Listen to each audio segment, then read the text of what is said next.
think it's good because it's better than the rest of it. All right, we'll get to the MSQ here in a second, but why don't we start with actually what we started with on patch day when we were streaming live here at twitch.tv/Limit Break Radio, which was the 24-man raid, the Readerano Lighthouse. Now, before we get into that, hold on. Was anyone else disappointed that wasn't a light castle? Wait, before we get into that, we're going to need each of you in chat to go and find us a bottle of wine. And you have to send it to the studio here.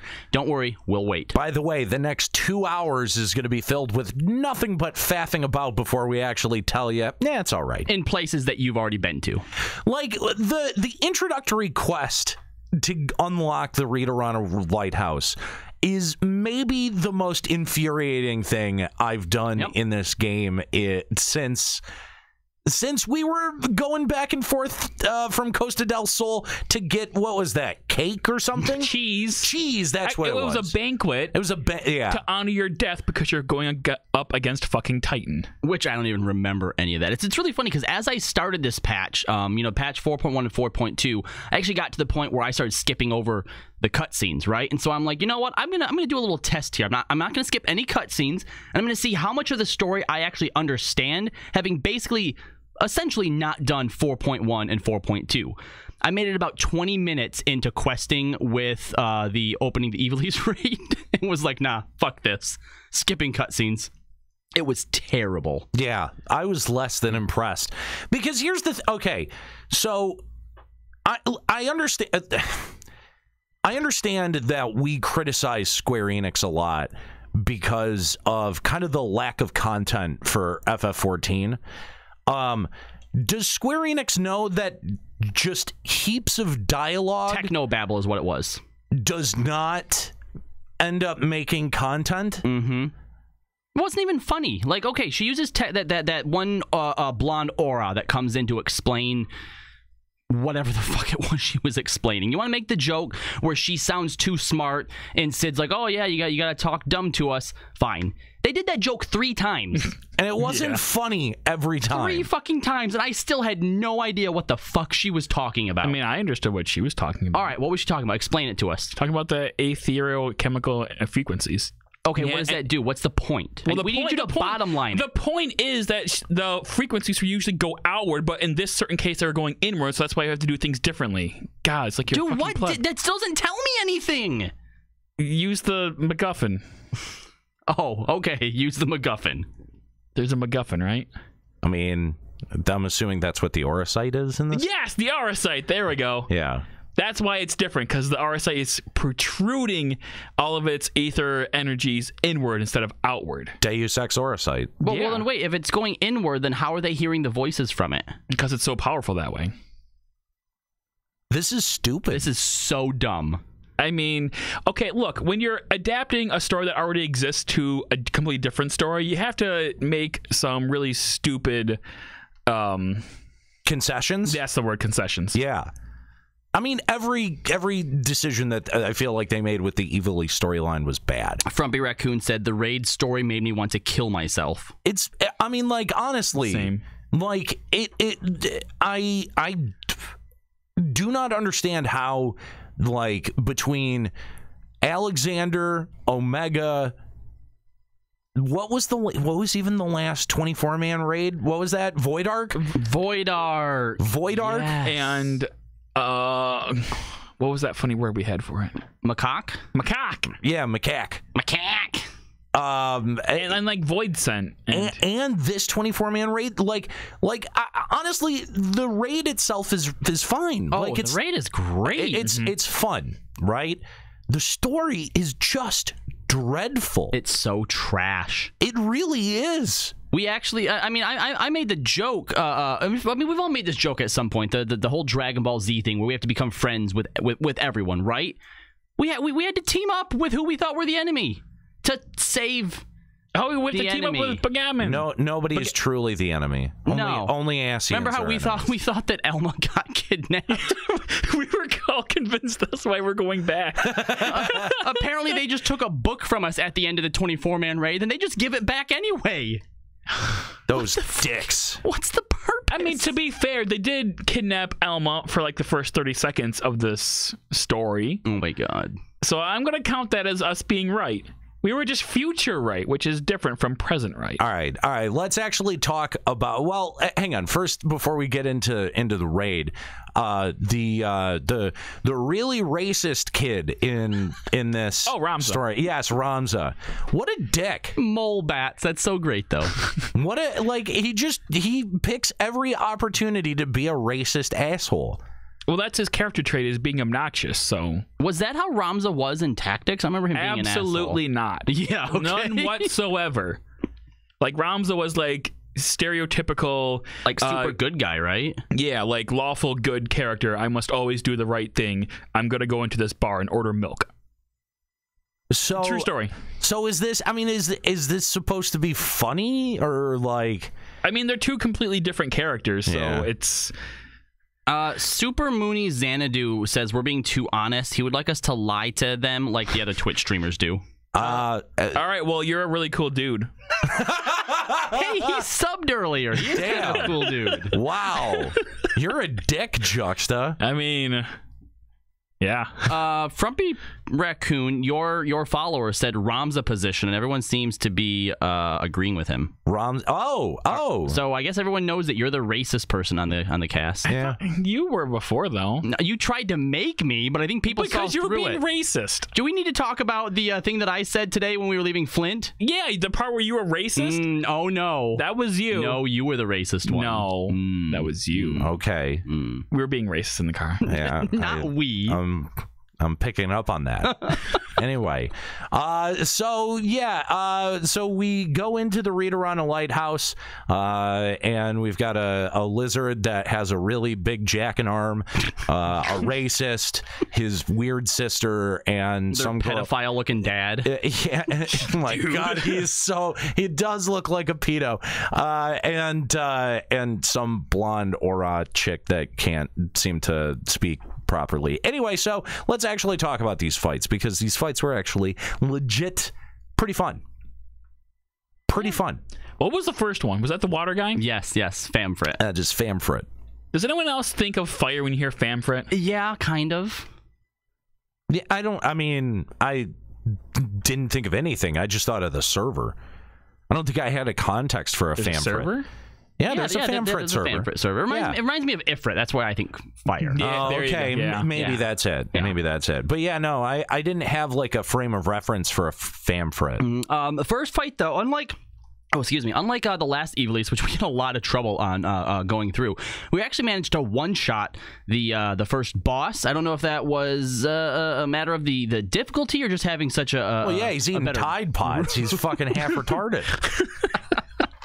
I think that I prefer raid mechanics that I don't like ad switching in shit like that, but just having to dodge things that are a little bit more dynamic than just circle here, circle there, which I think recently they've been doing a lot better with. You know, him dropping the Tide Pod that blocks off a quarter of the room, or the giant like hydro twisters that are like flying around. When it feels like the mechanics are part of it in some way instead of just the circles.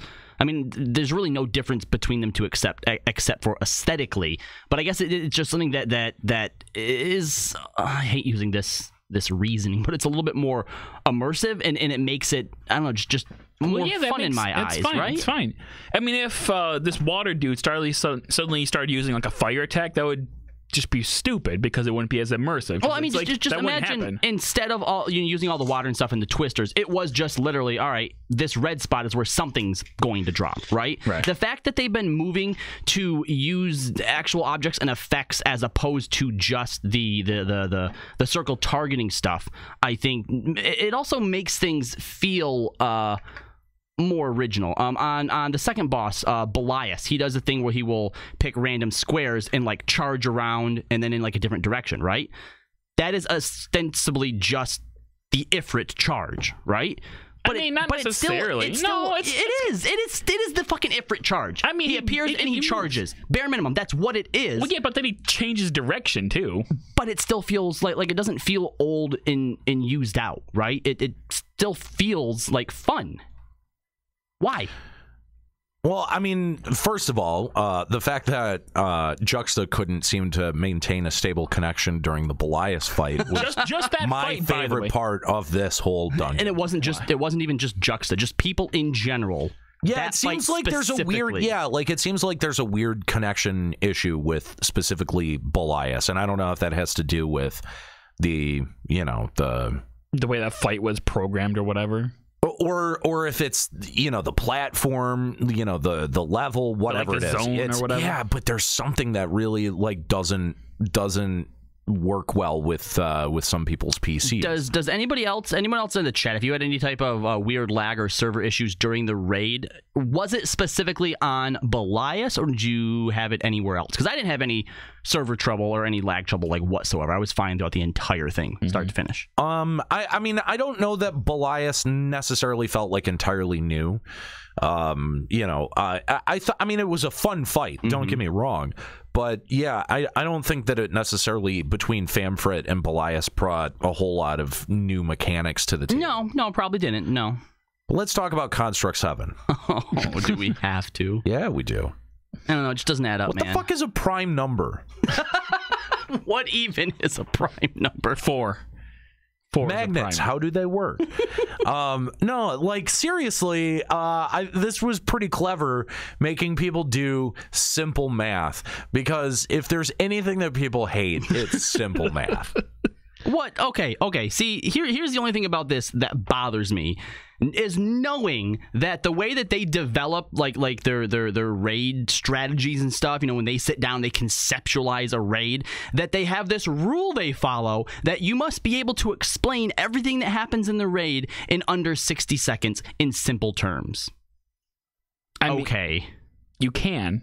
It's called simple math. Yeah. The boss is going to call out what you have to do. It is pretty simple once you get it. Yeah, once you get it, because the first time that it happens, I just see my HP changing and shit, and then going back to normal. And I'm like, I don't didn't fucking even know see what's that happening. to start with. And he just said divide by 3, and I'm like, stand. Divide what by 3? I'm just like, all right, I'll stand in the circle with 3 in it. That's how you divide by 3. I didn't even realize that my HP was a single digit. And you were getting it right to begin with? No, I wasn't. Oh, okay. See, wrong. exactly. Oh, okay. And actually, I think the first time I was raised during that part, and if you're raised after he makes your HP go low, then your HP is 8,490, and it goes off of that. I don't know what it goes off. Oh, okay. At that point, Still, it took 3 or 4 times before I finally realized, oh, okay, now I get what we're doing. Yeah. And then I'm bad at math, so I was still getting it wrong. I was gonna say, and after you realize what the mechanic wants of you, it's super easy and you can get it every time. But yeah. I'm sorry, it takes, you're gonna fail it once or twice to figure it out. Yeah, because the first time it makes your HP drop, it uses a move called subtraction. So that right up there, I'm I'm subtracting the circles from my HP. Well, and see what happened. And then you step into it, it makes it go up. I'm like, oh, yeah.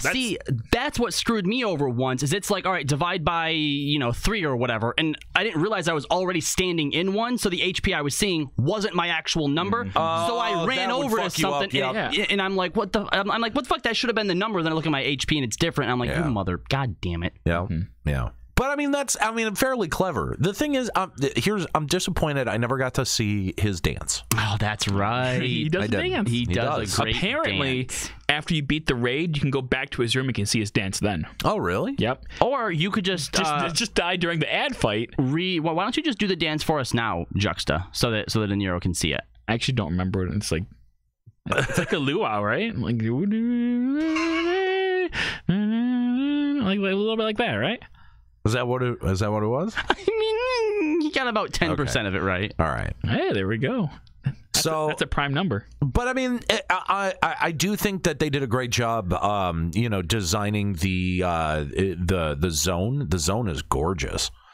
Oh, everything about it. I think that that's one of the things that they've managed to, honestly, for a while now, really hit home on is their environment designers. I mean, even as far back as the Lost City of Macaque was one of the first ones that we were really like, holy shit, this is amazing. Yeah, absolutely. And then ending on Yazamat. The bunny hop. The bunny hop. Oh my gosh. It looks ridiculous, right? I'm not the only one that thought that. No, that's sure stupid. Is that a move from 12? Tell us, the bunny hop. I don't remember. I can't imagine it is. It looks ridiculous doing it. Honestly, the character model looks really good though. I will say that. I'd like it as a mount. I think that'd be a cool mount. That would be a cool mount. You could downscale it a little bit so it's not too obnoxious. Don't do that. Make it bigger. Yeah. Yes, that's what I want to see. But, I mean, I don't think that there was anything too impossible about any of these fights. No, there wasn't. And I just think... listen, Eorzea just needs to learn simple maths. That's all. Yeah. Overall, though, I think I'm more disappointed in this raid because, okay, yeah, sure, it looks beautiful. The encounters were well designed, but I feel like once you go through it once, the story's absolute garbage, shithole, pile of feces. Is it better or worse than Alexander? I would prefer Alexander. Yeah. Honestly, I found myself wishing for like Schrodinger's cat jokes or something. Yeah, I mean, while Alexander wasn't the most inventive, like my problem with it was like, really, this is all that we're getting. I wasn't sitting there being like, what the fuck does this matter? What the fuck are you talking about? Why can't I just do a fucking raid already? The gear looks horrible too, by the way. Oh yeah, I got like some hand pieces, awful. and it looks like I'm wearing like goalie mitts from like hockey or something. Like. I'm like, we're in Alamigo and Doma, neither of which have like any snow or any cold weather or anything. Why do I need these gigantic mitts? I mean, okay, let's talk about the gear, because the gear from the first the fucking Rabinasty, like wasn't that great either. No, that was a direct callback specifically to Tactics characters, though. Wasn't it? Well, so what was this one? This one is for Tactics as well. Is it really? Yeah, God, they're so ugly. The caster ones are a calculator remix. I think the tank one is like a Delita callback, and I think like the melee one is a callback to Vaughn from Final Fantasy 12 Verdant Hearts? Vandal Hearts? Vandal Hearts. Wait, no. Vandal Hearts, no. Revenant Wings? Revenant Wings. There we go. That's okay, it. I gotta look these up now, because the arm things that I look are absolutely terrible. I think there's another set in there too, which I can't think of at the moment. Bond from Vandal Hearts? He was in Vandal Hearts? No, he was wrong about that. Revenant Wings. Right. I'm like, that doesn't Jesus sound right Christ. at all. It's not right. That's because it wasn't. It's a little right. It wasn't even a little bit right. It's kind of roughly right. No, it's not right. No, in Revenant Wings, right. he looks the same as he does in 12. He's not wearing any different gear. So that can't be right. Yeah, I don't know what the fuck you're talking about. It's terrible. Bottom line, it's terrible. Here's the thing, though. So we've seen now two tiers of gear be references to Tactics. Does the third set have to directly reference 12? But in 12, they didn't change gear. They just were their character models, and there was nothing really all that inspired about any of them. That's what I'm saying, right? Like, you would get one that's directly Vaughn, one that's directly, Fran, one that's Balthier, one that because here's the problem. How do you put Fran on a male character? Look at what I'm wearing right now. Yeah, right. Let's not do that. The bunny ears could just be a part of the gear.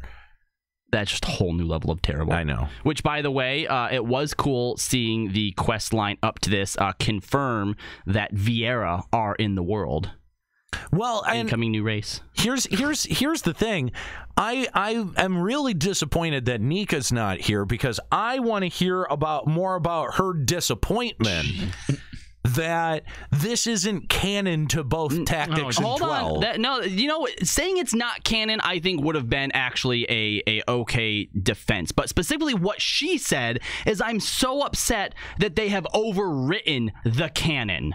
That this now makes a new canon for the past games. It does not. What the fuck, Nika? It does not. I don't know what mental gymnastics Nika's trying to do to be able to put this into... But early on, before it came out, they said it was canon, that they were all the same place. You ever hold on to an idea like a life raft?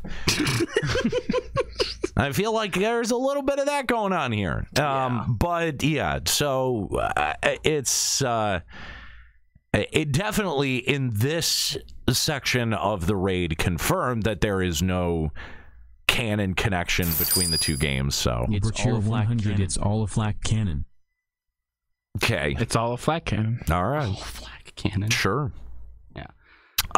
Anyway, so dude, but the story is terrible. You know, really bad. When I heard the 24-man raid was returned to Ivalice, I just had a moment of dread when I heard that. But here's the thing: the way that they handled it in the first leg in Rabanaster, I actually liked all of that. I didn't really have that much of a problem with it. To see how they took not just a place now, but actual characters and mythos and stuff, and wove it into its own sort of its own branch of Eorzean history. That was actually really cool. I really enjoyed that. But now this whole leg here, everything about this is fucking terrible. I mean, I'm getting tired of Eorzea being a dumping ground for other Final Fantasies plot leftovers. You know what I mean? But if they were to use it in a way that actually felt worthwhile, that's one thing. Okay, that's fair. But the fact that everybody has to team up and nobody is actually really the bad guy is fucking stupid as shit. Okay, but this is a really new and interesting plot arc, is having the bad guys team up with the good guys. Because it's not. It's new and interesting. No, it's really not. You can explore so many different avenues of that. Like the bad guy being mean and condescending to the good guy. Limit Break Radio on Skype, 810-515-8715, limitbreakradio.com/Discord. I'm sure that there are some people out there who disagree, who think that, I don't know, maybe that the Ivalice raid was the bee's knees. A well-written, well-crafted, high-functioning psychopath. I don't know where that was going, but that, maybe you really like the 24-man raid. If you did, we'd love to hear from you. Limit Break Radio on Skype, 810-515-8715, limitbreakradio.com/Discord. Maybe I missed things. Maybe I wasn't reading close enough to be able to understand the subtleties of having to go procure wine for some idiot. Nameless NPC. He didn't even warrant an actual name. I made this joke on stream. He was a dramaturge. I made this joke on stream, but honestly, it's a dramaturd. It's not a joke. I would have preferred that at the point where they send you off to do this quest, if they would have said, you can continue this cutscene after JP midnight. 100%. I'd have been like, all right, fine, that's cool. I'm going to take a break and I'll come back tomorrow and finish up. Let's move on from the 24-man raid and talk about the